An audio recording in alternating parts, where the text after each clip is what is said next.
नमस्कार, मैं हूं मनोज वर्मा और आप देख रहे हैं अटेंशन। और आज अटेंशन में बात लाडली बहनों के दुलार की। जी हाँ, आज मध्य प्रदेश में आधी आबादी की सियासत पर अब तक का सबसे बड़ा जुबानी हमला हुआ। मैहर के मंच से मुख्यमंत्री डॉक्टर मोहन यादव ने लाडली बहनों के खाते में राशि तो डाली, लेकिन साथ ही कांग्रेस पर एक बेहद गंभीर आरोप भी मढ़ा। मुख्यमंत्री ने कहा कि जब बहनों को पैसे भेजे जाते हैं तो कांग्रेसी कहते हैं कि इन पैसे से बहनें शराब पीती हैं। सीएम ने इसे 1.25 करोड़ महिलाओं का अपमान बताते हुए अगले चुनाव में हिसाब चुकता करने की अपील कर दी।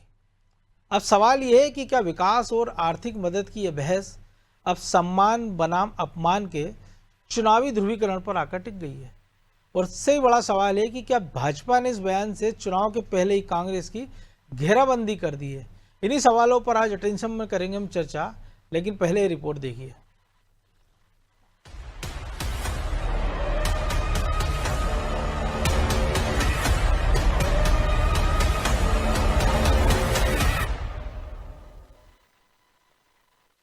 हर सावन के महीने में हमारी नियमित राशि के अलावा 250 रुपए की राशि हम अलग से डालते हैं।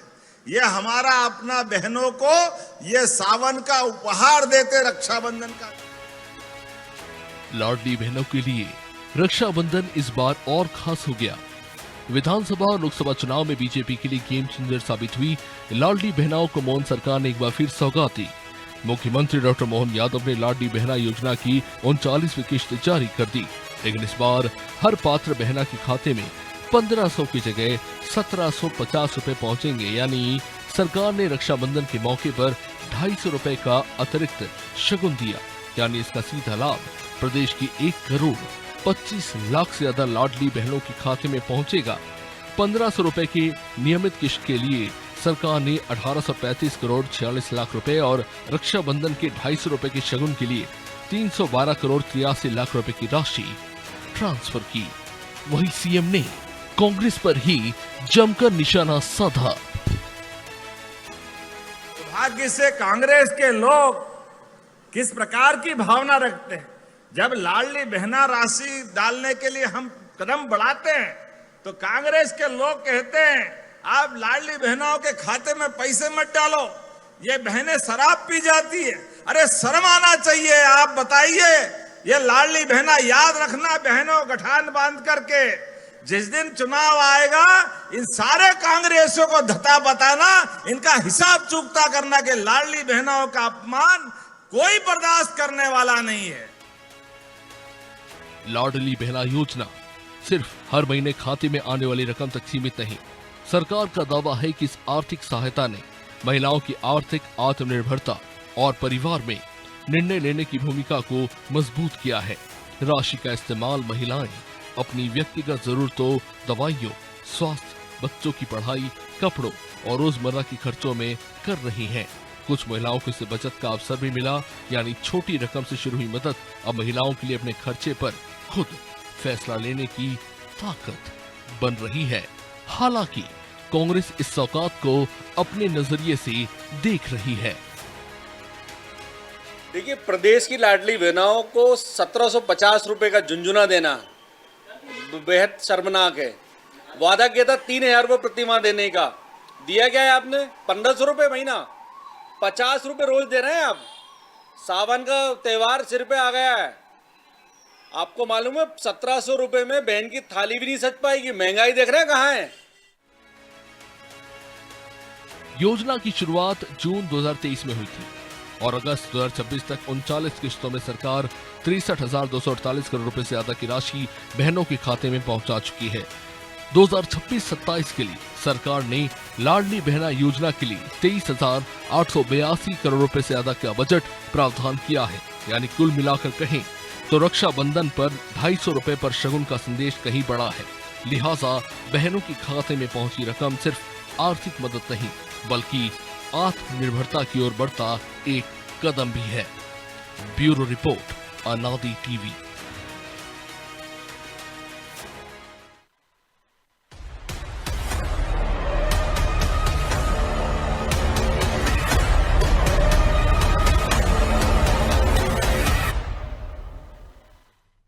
इसी मुद्दे पर चर्चा करने के लिए हमारे साथ जुड़ गए हैं वरिष्ठ पत्रकार चैतन्य भट्ट और हमारे सहयोगी ब्रजेश चौक से। बहुत स्वागत है चैतन्य जी आपका। नमस्कार। और अभी तक कांग्रेस ये कहती थी कि बीजेपी ने जो पिछला विधानसभा चुनाव जीता था 2023 का, वो लाडली बहनों के कारण, लेकिन उनके नेताओं के जो बयान है और आज मुख्यमंत्री ने जिस प्रकार से तीखा हमला बोला है, तो ये बता रहा है कि 2028 की लड़ाई भी लाडली बहना ही जिताने वाली है। नहीं, देखिए मनोज जी, अब तो हर पॉलिटिकल पार्टी को ये बात समझ में आ गई है कि लोगों को मुफ्त का पैसा दो और चुनाव जीत लो। ये अरविंद केजरीवाल ने जो शुरुआत की थी उसको आगे बढ़ाया ये शिवराज सिंह चौहान ने। ये बात उस समय मानी जा रही थी कि कांग्रेस के साथ चूंकि धोखा हुआ है, इसलिए हो सकता है इस चुनाव में फिर से कांग्रेस को बढ़त मिले। लेकिन जो लाडली बहना योजना उन्होंने शुरू की थी उससे पूरा पासा पलट गया। भारतीय जनता पार्टी को बहुमत अच्छा खासा मिला। ये एक ऐसा प्रयोग था जिसको देख के अब सभी राज्य इस तरह की योजनाओं पर काम कर रहे हैं। अभी आपने देखा होगा बिहार में 10-10 हजार रुपए भेजे गए महिलाओं के खाते में। अभी ये पता लगा है कि जो उत्तर प्रदेश में योगी सरकार है वो 50,000 महिलाओं को 40-40 हजार रुपए देने वाली है। तो एक ये परिपाटी बन गई है कि आप पैसा बांटो और सत्ता में आ जाओ।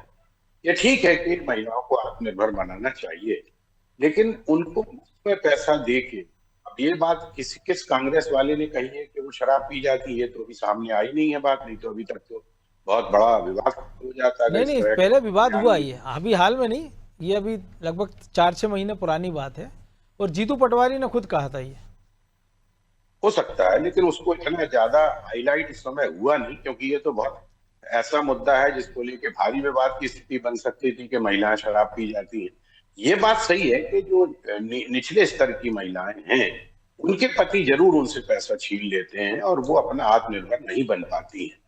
बेहतर ये हो कि आप महिलाओं को आत्मनिर्भर बनाने के लिए अगर उनको रोजगार की व्यवस्था बनाएं। हो सकता है कि बहुत सी महिलाओं ने अपना घरेलू उद्योग भी शुरू कर लिया हो, लेकिन अधिकतर जो छोटे काम करने वाली महिलाएं हैं, उनके जिनके पति शराब पीते हैं, जुआ खेलते हैं, वो जरूर इस तरह का पैसा। नहीं, वो तो 3 साल पहले जब ये स्कीम लॉन्च हुई थी उसके पहले भी वही कर रहे होंगे वो, कि मान लीजिए कि वो किसी घर में काम धंधा कर रही है तो पैसा छीन लेना।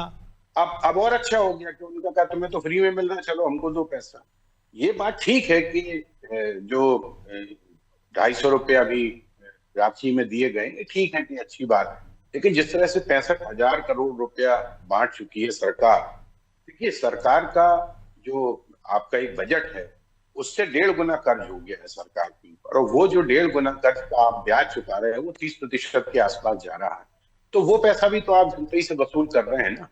तो बेहतर तो ये हो कि आप उनको ऐसे रोजगार में लगाएं जिससे उनको फायदा हो। जैसे गांव में आप देखिए कि तालाब खोदे जा सकते हैं, सड़कें बनाई जा सकती हैं। चल रहा अभी शायद जैसे वो लाडली जो लखपति दीदी है कि स्कीम है, ड्रोन दीदी है, स्व सहायता समूह है, लेकिन उसका कोई ऐसा सर्वे तो हुआ नहीं कि कितनी महिलाएं आत्मनिर्भर हो गई या कितनी जगह महिलाओं को इस तरह से रोजगार दिया गया।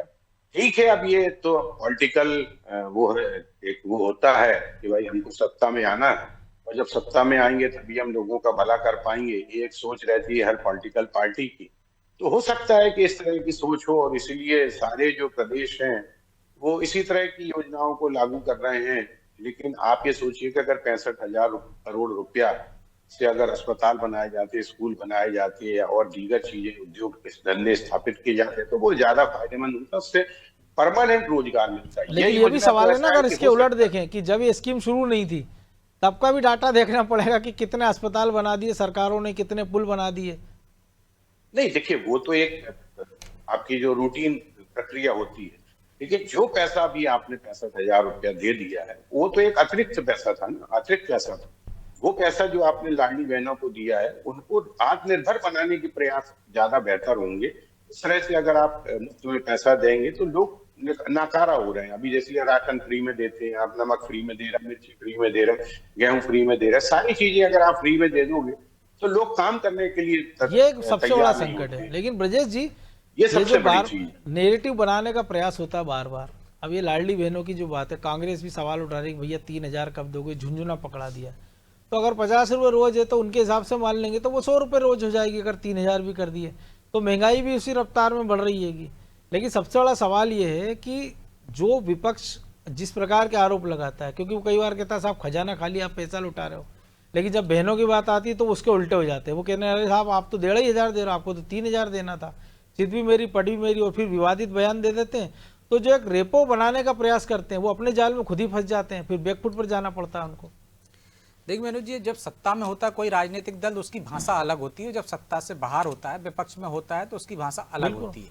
यही कांग्रेस थी, जब सत्ता में आई थी तो कहती थी खजाना खाली है, हम कहां से दें। उन्होंने ही कर्ज माफी का वादा किया था, तो क्या सबके कर्ज माफी कर दिए थे? वही केजरीवाल थे, पंजाब में चुनाव आ रहे हैं तो पैसा दे रहे हैं। केजरीवाल एक से एक उदाहरण देते थे पंजाब में कि साहब रेत में इतना पैसा जा रहा है, यहाँ पे शराब में इतना पैसा जा रहा है, ये हम सब लाएंगे और बाकी के लोगों को देंगे, बेहतर हो जाएगा। उन्होंने दिल्ली में स्कीम लेकर आए। चलिए कांग्रेस की हम बात कर रहे हैं, कर्नाटक में स्कीम लेकर आए, वहां भी लाले पड़ गए, वेतन नहीं मिल रहा है, तो वहां भी उस तरह की। तो ये योजनाएं क्यों?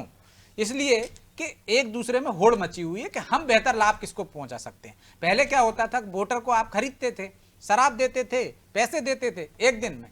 अब आपने उसको ज्यादा बड़े स्तर पर कर दिया। अब योजनाओं के माध्यम से आप सरकार सामूहिक कर दिया, सामूहिक इंडिविजुअल था। तो ये जो एक किसी को मिला किसी को नहीं मिला, अब उसमें होड़ लगी हुई है कि भाई आप क्या, क्योंकि इसको वोट बैंक देख रहा है आपको। यदि आप इसका विरोध करते हैं तो निश्चित तौर पर वोट बैंक नाराज हो जाएगा जो लाभान्वित हो रहा है। यही वजह हमने देखा है कि चाहे अंत्योदय योजना चली हो, चाहे अन्य योजना चली हो, कांग्रेस शासन में भी चली ना, गरीबों के लिए आपको मुफ्त अनाज की बात है, आईटी आप लेकर आए, गरीबों को किस तरह से वोट बैंक की साथ रहे थे ना, आप मुफ्त में देने की कोशिश कर रहे थे। तो आपने भी वही किया, आपने एक बत्ती कनेक्शन से लेके अब वो व्यापक स्तर पर हो गए। पहले जो एक बत्ती मिलता था, अब मुफ्त में बिजली योजना हो रही है, तो बढ़ गया ना। तो यदि ये 50 दे रहे हैं तो कल आप 100 देने की बात कर रहे हो, बात तो वही कर रहा हूं, महंगाई उसी दर पर बढ़ रही है। लेकिन क्या इससे सुधार हो रहा है? इस पर तमाम राजनीतिक दलों को विचार करने की जरूरत है।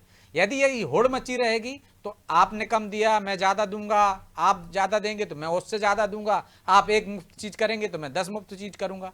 व्यवस्था में यह होना चाहिए कि आप इतने लोगों को, यदि आप लाडली बहना योजना के तहत दे रहे हैं, तो जो आपने कहा था कि जीवन स्तर में तो उनका सुधार आएगा, तो आप निश्चित तौर पर दावे कर सकते हैं कि भाई महिलाएं हैं, कम से कम अधिकांश महिलाएं तो पैसे का दुरुपयोग नहीं कर रही होंगी मनोज जी। निश्चित वो या तो अपने बच्चों के लिए खर्च कर रही होंगी या परिवार के लिए खर्च कर रही होंगी, खुद की तुलना में खुद पर भी नहीं खर्च कर रही होंगी। तो वो जरूरतमंद चीजों पर खर्च कर रही होंगी। छोटी छोटी जरूरतों के लिए मोहताज रहना, मोहताज रहते पति हैं, पर, बच्चों सास की पर या जो किसी और जरूरतें पर। हैं, चाहे एजुकेशन को लेकर हो, चाहे किताबें खरीदने को लेकर हो, वो जरूरतें वो पूर्ति करती होंगी। हमने देखा कि महिलाओं का एक नेचर होता है, वो यदि बचत करती हैं तो वो सदुपयोग करती हैं उसका। दुरुपयोग आप 2% आप कह सकते हो कि कुछ पुरुष छीन लेते होंगे जो मारपीट करते हैं। अच्छी बात ये ना, खाते में पैसा जा रहा है, खाते में नगद हाथ में रहे तो एक ज्यादा फिर भी आप मान लो कि आप उसमें 2% आप दबाव बना के निकलवा लो, ये तो होता ही है। उसका 2% होगा, ज्यादातर तो सदुपयोग ही हो रहा होगा क्योंकि महिलाओं के पास वो पैसा जा रहा है। लेकिन आपको ये कोशिश भी करनी होगी कि सिर्फ 1,500 से काम चल रहा है या 1750 से काम चल रहा है,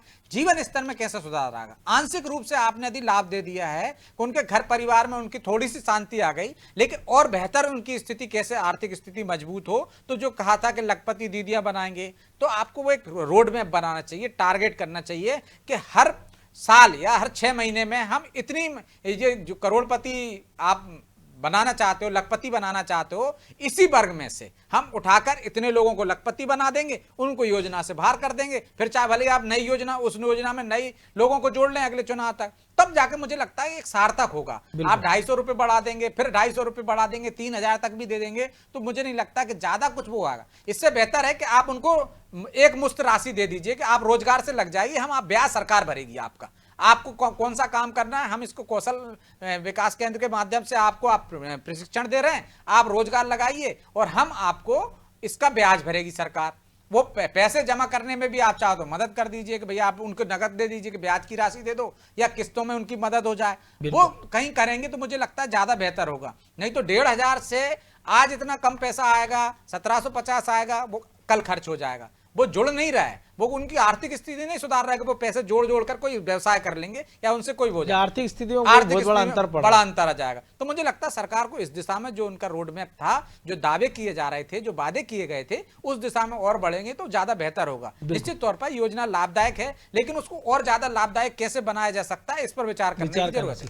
लेकिन चेतन जी, ऐसा नहीं लग रहा देश की राजनीति, प्रदेश की राजनीति जेंडर पॉलिटिक्स की ओर बढ़ रही है, महिला केंद्रित, खास तौर से अगर हम बात करें, बंगाल की बात हो, मध्य प्रदेश, महाराष्ट्र, गुजरात, बिहार, तमिलनाडु। देखिए वो तो ये सर्वे में आ गया कि आधी आबादी महिलाओं की है, तो आधी आबादी अगर किसी पॉलिटिकल पार्टी के पक्ष में हो जाएगी तो निश्चित तौर पे उसकी जीत तो तय है, क्योंकि 50-60-65% तो वोटिंग होती है। तो हर पॉलिटिकल पार्टी वोटिंग महिलाओं में को महिलाओं केंद्र की से ज्यादा हो रही है पुरुषों की बनिस्बत। जी हाँ, और वो इसलिए हो रही है कि ये उनको पैसा जागरूकता मिल का रहा है। प्रभाव है ना, जागरूकता का।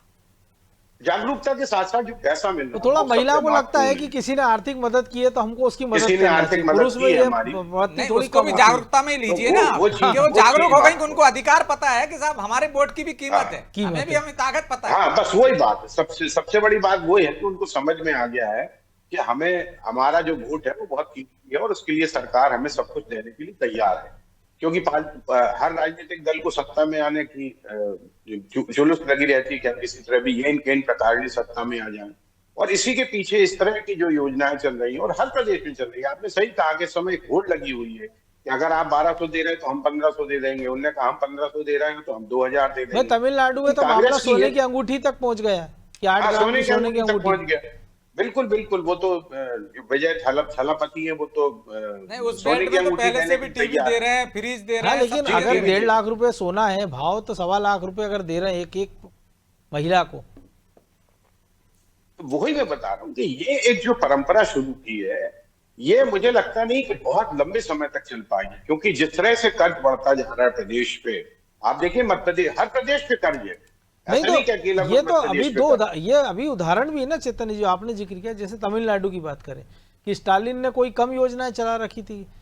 दिल्ली में बात करें अरविंद केजरीवाल की, कोई कम फ्रीवीज की स्कीम सब थी। उसी करारी हार का सब सामना। उसी रास्ते केसीआर पे, को हमने सब देखा, उसी केसीआर सब की उसी पार्टी रास्ते ने पे चल इतनी रहे ज्यादा हैं। फ्रीवीज की स्कीम थी, उनको भी हार का सामना करना पड़ा। लेकिन मनोज जी, तो जो आप दूसरे वोट की दल है रेवड़ी ना, से एक बार 2 बार वोट ले सकते हो। आपको महिलाओं उत्थान के लिए कुछ ठोस रणनीति बनाना पड़ेगी। लेकिन मनोज जी, जो आपने वही कहा मैं ना बोल रहा हूँ। कि उनकी वजह से, इसके बाद आप देखो जो दूसरे दल आ रहे हैं वो उनसे डबल वादे कर रहे हैं ना। हाँ, वो ये नहीं कह रहे कि लेकिन हम अब नहीं जैसे देंगे। मध्य प्रदेश में कांग्रेस ने कहा था हम 5000 देंगे, 3000 देंगे, बीजेपी ने 1000 दिए, तो वो 1000 के संग चले गए।